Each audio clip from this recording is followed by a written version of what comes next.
Zia charitable trust মামলায় বেগম খালেদা জিয়ার খালাসের বিরুদ্ধে রাষ্ট্রপক্ষ ও দুদকের আবেদনের শুনানি ২ মার্চ। মৃত্যুদণ্ডের রায় পুনর্বিবেচনা চেয়ে জামাত নেতা এটিএম আজহারুল ইসলামের আবেদন শুনানি ২৫ ফেব্রুয়ারি। জুলাই আগস্টের চেতনাকে ধারণ করে পুলিশ বাহিনীর গৌরব সমুন্নত রাখতে হবে, রাজশাহীতে বললেন স্বরাষ্ট্র উপদেষ্টা। এবং এবার ৬ দফা দাবি আদায়ে ঢাকার পথে খুলনা প্রকৌশল বিশ্ববিদ্যালয়ের শিক্ষার্থী প্রতিনিধিরা সাক্ষাৎ চান প্রধান উপদেষ্টার সাথে।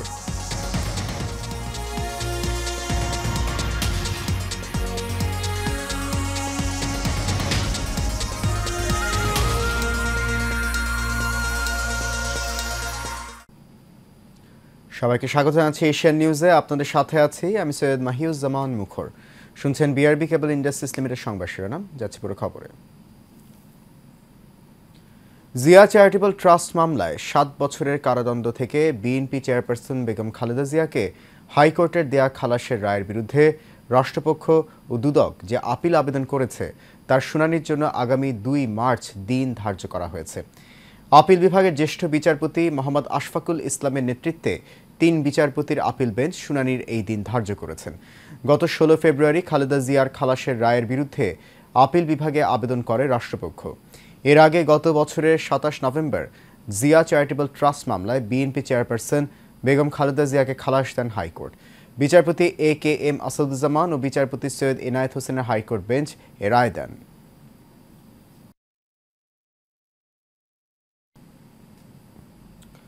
মানবতা বিরোধী অপরাধের মামলায় জামাত নেতা এটিএম আজহারুল ইসলামের মৃত্যুদণ্ডের রায়ের বিরুদ্ধে রিভিউ আবেদনের শুনানির জন্য আগামী মঙ্গলবার ধার্য করেছেন আপিল বিভাগ।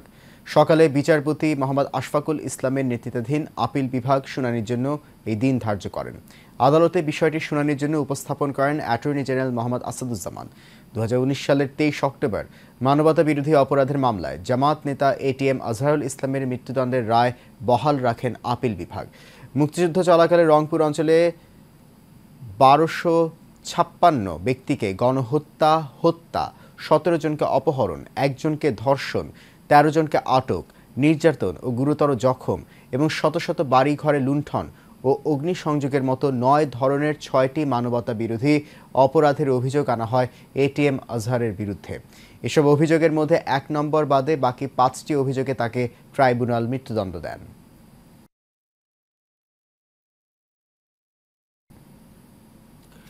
জুলাই আগস্টে চেতনাকে ধারণ করে পুলিশ বাহিনীর গৌরব সমুন্নত রাখতে হবে বলে মন্তব্য করেছেন স্বরাষ্ট্র উপদেষ্টা লেফটেন্যান্ট জেনারেল অবসরপ্রাপ্ত মোহাম্মদ জাহাঙ্গীর আলম চৌধুরী।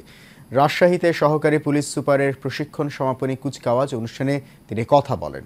অনুষ্ঠানে নবীন পুলিশ কর্মকর্তাদের উদ্দেশ্যে স্বরাষ্ট্র উপদেষ্টা আরও বলেন, পেশাদারিত্ব, আন্তরিকতা, নিষ্ঠা ও দায়িত্বশীলতার সঙ্গে কর্তব্য পালন করতে হবে, যাতে থানায় এসে মানুষ হয়রানির শিকার না হয় সেই দিকে বিশেষভাবে লক্ষ্য রাখতে হবে। এছাড়া নবীন কর্মকর্তাদের সমাজে ন্যায় বিচার ও আইনের শাসন প্রতিষ্ঠায় বদ্ধপরিকর হয়ে প্রজাতন্ত্রের নাগরিক হয়ে ধর্ম, বর্ণ, দলমত নির্বিশেষে আইন অনুযায়ী তাদের প্রাপ্য সেবা প্রদানের আশাবাদ ব্যক্ত করেন মোহাম্মদ জাহাঙ্গীর আলম চৌধুরী।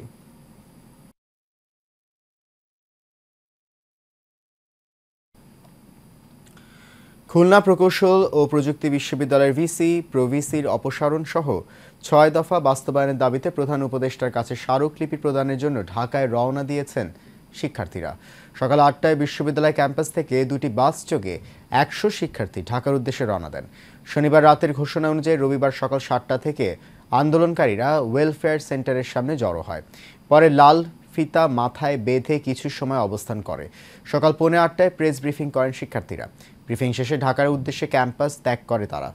প্রেস ব্রিফিংয়ে শিক্ষার্থীরা জানান, শিক্ষার্থীদের ৩ জন প্রতিনিধি প্রধান উপদেষ্টার সাথে সাক্ষাৎ করে স্মারকলিপি প্রদান করবেন।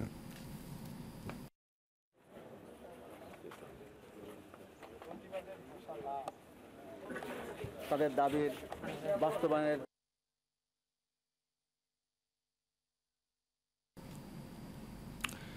দর্শক, দেশে আইনশৃঙ্খলা অবনতি হয়েছে এমন দাবি তুলে পরিস্থিতি উন্নয়নের মানববন্ধন করছেন বেসরকারি বিশ্ববিদ্যালয়ের শিক্ষার্থীরা। এই বিষয়ে আরও জানাতে ব্র্যাক বিশ্ববিদ্যালয়ের ক্যাম্পাস থেকে যুক্ত হচ্ছেন সহকর্মী শফিকুল ইসলাম। শফিক, মানববন্ধনে অংশগ্রহণকারী শিক্ষার্থীরা কি দাবি নিয়ে কথা বলছেন এবং সেখানকার সবশেষ পরিস্থিতি কি আমাদেরকে জানান।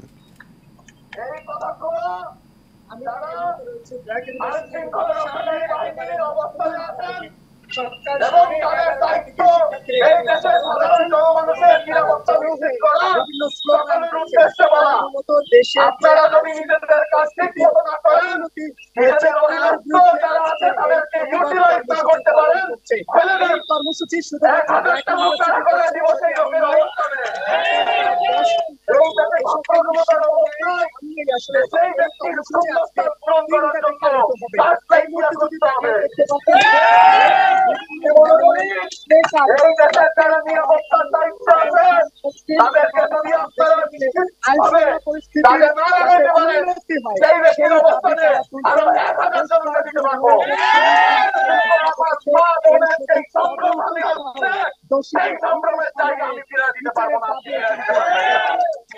এই মুহূর্তে আমার সঙ্গে একজন সাধারণ শিক্ষার্থী রয়েছে, তার সঙ্গে কথা বলবো।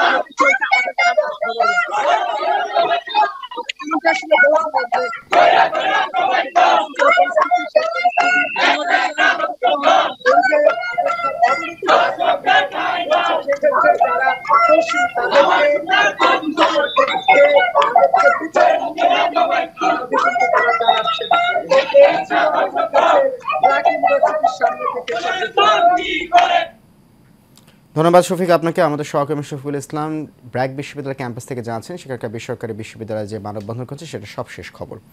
চলে যাচ্ছি সারা বাংলা প্রসঙ্গে।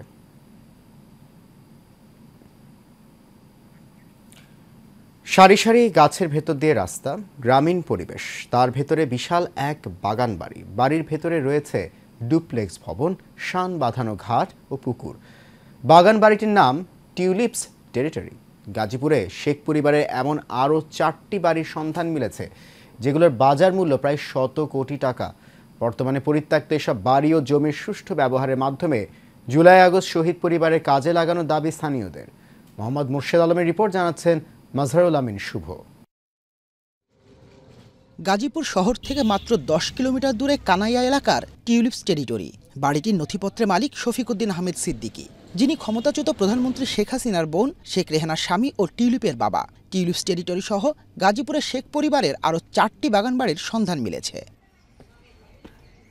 স্থানীয় বাসিন্দারা বলছেন, শেখ হাসিনা ও শেখ রেহানা পরিবারের সদস্য, তাদের স্বজন ও প্রভাবশালী ব্যক্তিরা প্রায় বাগান বাড়িগুলোতে বেড়াতে যেতেন, কিন্তু 5ই আগস্ট আওয়ামী লীগের পতনের পর এই ভবনগুলোতে চলেছে ব্যাপক তাণ্ডব। বর্তমানে পরিত্যক্ত অবস্থায় 100 কোটি টাকা মূল্যের এই বিলাসবহুল বাগান বাড়িগুলো। এর আগে কখনো আসতে পারিনি বা আসার মতো কোনো পরিস্থিতি ছিল না। এখন বাড়িওয়ালা নাই, চলে গেছে, গেটও ভেঙে দিছে, এই জন্য আমরা আসতে পারতেছি। বা অনেক মানুষই আসে, মানুষ বেড়ানোর জন্য আসে, পর্যটন হিসাবে এই জায়গায় মানুষ এখন আসে আর কি। এখানে আসতে এলাকার সব কত নিরাপত্তার মাধ্যমে এখানে এসে পরিদর্শন করতেন এবং 5ই আগস্ট ছাত্র জনতার গণভ্যুত্থানের সময় এরা লুটপাট করে সব ভাঙচুর করে বিনষ্ট করে দিয়ে দিচ্ছে। 4টি বাগান বাড়ির মধ্যে একটির মালিক শেখ হাসিনা, তার ছেলে সজীব ওয়াজেদ জয় ও মেয়ে সাইমা ওয়াজেদ পুতুল, এবং শেখ রেহানা, তার ছেলে রেদওয়ান মুজিব সিদ্দিক ববি ও মেয়ে আজমিনা সিদ্দিক রূপন্তী। একটির মালিক শেখ রেহানার স্বামী শফিক আহমেদ সিদ্দিক। বাকি দুটির মালিক সাবেক প্রধানমন্ত্রী শেখ হাসিনার প্রতিরক্ষা উপদেষ্টা শেখ রেহানার দেবর মেজর জেনারেল অবসরপ্রাপ্ত তারিক আহমেদ সিদ্দিক। দলিল অনুযায়ী বাড়িগুলোর পরিমাণ প্রায় 25 বিঘার বেশি। এ বিষয়ে জানতে চাইলে গাজীপুর জেলা প্রশাসক বলেন, জমির বিষয়টি কেবলই আলোচনায় এসেছে, আলোচনার পর পরবর্তী ব্যবস্থা নেওয়া হবে। এই বিষয়ে তো এখন বলা যাচ্ছে না, আসলে এরকম চিঠিও তো আসলে আমরা পাই নাই। শেখ পরিবারের অবৈধভাবে অর্জিত এসব সম্পদ সুষ্ঠু ব্যবহারের মাধ্যমে জুলাই আগস্ট শহীদ পরিবারকে সহযোগিতার আহ্বান সচেতন মহলের। মাজহারুল আমিন শুভ, এশিয়ান টেলিভিশন। সাভারে ধারালো সুইস গিয়ার চাকুসহ 2 কিশোর গ্যাং সদস্যকে গ্রেপ্তার করেছে পুলিশ। সকালে সাভারের ভাকুরতা ইউনিয়নের শ্যামলাশী নয়ারচর এলাকা থেকে তাদেরকে গ্রেপ্তার করে পুলিশ। 2 কিশোর গ্যাং সদস্য হলো তুহিন ও শিহাব। পুলিশ জানায় সকালে সেখানে অভিযান পরিচালনা করে দেশীয় অস্ত্রসহ কিশোর গ্যাং 2 ছিনতাইকারীকে গ্রেপ্তার করে পুলিশ। দীর্ঘদিন ধরে তারা দুইজন এলাকায় চাঁদাবাজি ও ছিনতাই করে আসছিল। তাদেরকে গ্রেপ্তার করায় এলাকায় স্বস্তি ফিরে এসেছে। সকালে সাভার মডেল থানায় তাদের বিরুদ্ধে মামলা দায়ের করে আদালতে প্রেরণ করা হয়েছে বলে জানিয়েছেন সাভার মডেল থানার ওসি জুয়েল মিয়া। অপরদিকে ঢাকার ধামরাইয়ে যুবদল নেতাকে হত্যার ঘটনায় অনিক ও শাওন নামে 2 সন্ত্রাসীকে গ্রেপ্তার করেছে পুলিশ।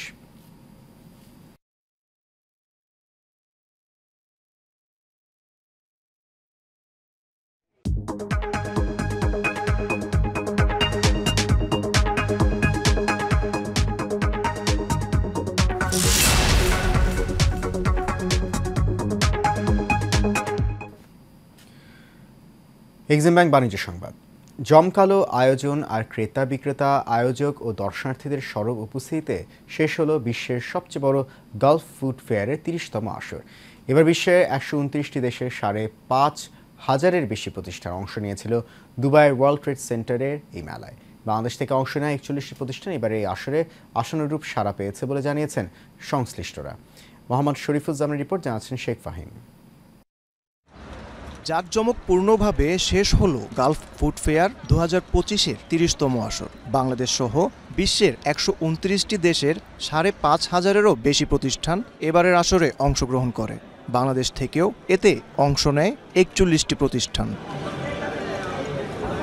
সংশ্লিষ্টরা জানিয়েছে মেলায় আশানুরূপ সাড়া মিলেছে। প্রায় 34 মিলিয়ন অর্ডার কনফার্ম হয়েছে বলেও জানায় তারা। অ্যাগ্রো প্রসেসিং এর যে পটেনশিয়ালটা, এই পটেনশিয়ালটাকে ফুললি এক্সপ্লয়েট করার জন্য এই ধরনের একটা প্ল্যাটফর্ম আসলে অনেক এফেক্টিভলি কাজ করে। বাংলাদেশের কোনো সুপার মার্কেটে ঢুকলে দেখা যায় যে প্রায় পুরোটা বাংলাদেশের জিনিসে ভর্তি। এর চেয়ে বড় সাফল্য আর অন্য কোনো সেক্টরে, ইন্ডাস্ট্রি সেক্টরে আর কোনো আছে বলে আমার মনে হয় না। দুবাই বাংলাদেশ কমার্শিয়াল কনসুলেট জানিয়েছে এই মেলার মধ্য দিয়ে ভবিষ্যতে রপ্তানি প্রবাহ আরও ত্বরান্বিত হবে।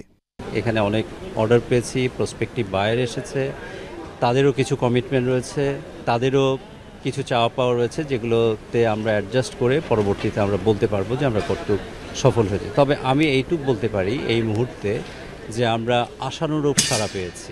মেলাকে সফল করার জন্য প্রাণবন্তভাবে আমরা চেষ্টা করেছি এবং আলহামদুলিল্লাহ এটা একটা বিশাল মাইলফলক আমাদের জন্য নিয়ে আসবে। এর আগে বাংলাদেশ অ্যাগ্রো প্রসেসর্স অ্যাসোসিয়েশনের উদ্যোগে অনুষ্ঠিত মতবিনিময় সভায় সংযুক্ত আরব আমিরাতের রাষ্ট্রদূত এইচ.ই. তারেক আহমেদ বিদেশে বাংলাদেশের বাণিজ্য সম্প্রসারণের বিভিন্ন উদ্যোগ তুলে ধরেন। Sheikh Fahim, Asian television. রাজধানীর অভিজাত এলাকা গুলশানের দি ক্যাপিটাল রিক্রিয়েশন ক্লাব লিমিটেডের সভাপতি নির্বাচিত হয়েছেন মোহাম্মদ আবুল হোসেন। ক্যাপিটাল ক্লাবের সদস্যদের 301 ভোট পেয়ে তিনি নির্বাচিত হয়েছেন।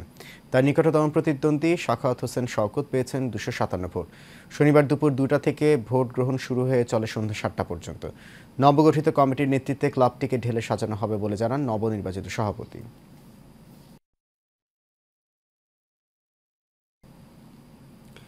পিরোজপুর জেলার মঠবাড়িয়া বাজার বণিক সমিতির কার্যনির্বাহী কমিটি গঠনে অনিয়মের অভিযোগ এনে মানববন্ধন করেছে ব্যবসায়ীদের একটি অংশ।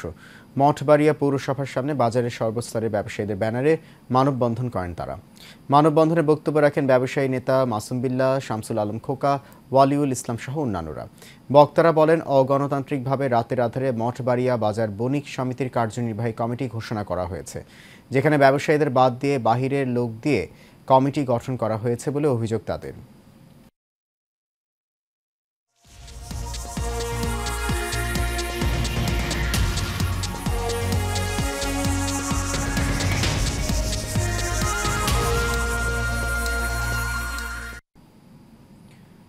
বিরতির পর আবারও সবাইকে স্বাগত জানাচ্ছি এশিয়ান নিউজে। আপনাদের সাথে আছি আমি সৈয়দ মাহিউজ্জামান মুখর। এই পর্যায়ে থাকছে খেলার খবর।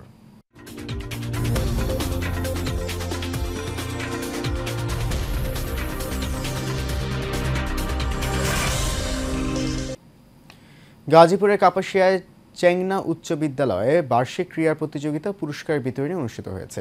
শনিবার দিনব্যাপী উক্ত বিদ্যালয় মাঠে শিক্ষক, শিক্ষার্থী ও অভিভাবকদের স্বতঃস্ফূর্ত অংশগ্রহণে উক্ত আয়োজনটি সফলভাবে সম্পন্ন হয়। বিদ্যালয়ের সহকারী শিক্ষক ইব্রাহিম হোসেনের সঞ্চালনায় অনুষ্ঠানে সভাপতিত্ব করেন বিদ্যালয়ের প্রধান শিক্ষক মোহাম্মদ মনির হোসেন। এ সময় উপস্থিত ছিলেন বিদ্যালয়ের সহকারী প্রধান শিক্ষক মোহাম্মদ শাহাবুদ্দিন, কাপাসিয়া উপজেলা বিএনপির আইন বিষয়ক সম্পাদক অ্যাডভোকেট আল আমিন শ্যামল সহ স্থানীয় অতিথি ও গণ্যমান্য ব্যক্তিবর্গ।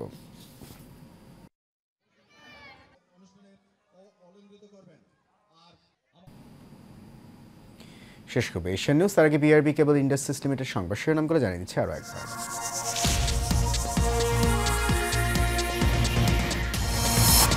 জিয়া চ্যারিটেবল ট্রাস্ট মামলায় বেগম খালেদা জিয়ার খালাসের বিরুদ্ধে রাষ্ট্রপক্ষ ও দুদকের আবেদনের শুনানি 2 মার্চ। মৃত্যুদণ্ডের রায় পুনর্বিবেচনা চেয়ে জামাত নেতা এটিএম আজহারুল ইসলামের আবেদন শুনানি 25 ফেব্রুয়ারি। জুলাই আগস্টে চেতনাকে ধারণ করে পুলিশ বাহিনীর গৌরব সমুন্নত রাখতে হবে, রাজশাহীতে বললেন স্বরাষ্ট্র উপদেষ্টা। এবং এবার 6 দফা দাবি আদায়ে ঢাকার পথে খুলনা প্রকৌশল বিশ্ববিদ্যালয়ের শিক্ষার্থী প্রতিনিধিরা সাক্ষাৎ চান প্রধান উপদেষ্টার সাথে। এশিয়ান নিউজে পর্যন্ত আমাদের পরবর্তী সংবাদ দেখার আমন্ত্রণ রইল। এতক্ষণ সঙ্গে থাকার জন্য অনেক ধন্যবাদ সবাইকে।